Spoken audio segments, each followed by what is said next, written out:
আগামীকাল শক্তিশালী একাদশ নিয়ে মাঠে নামছে বাংলাদেশ। অস্ট্রেলিয়ার বিপক্ষে এবার টি-20-তে মাঠে নামবে লিটনের দল।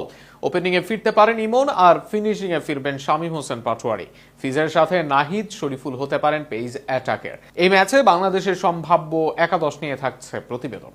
ওয়ানডে সিরিজে সাফল্যের স্বাদ পাওয়ার পর এবার টি-20 চ্যালেঞ্জের অপেক্ষায় বাংলাদেশ। তবে সংক্ষিপ্ত সংস্করণের এই লড়াই মোটেও সহজ হওয়ার কথা নয়, কারণ শক্তিশালী স্কোয়াড নিয়ে মাঠে নামছে অস্ট্রেলিয়া।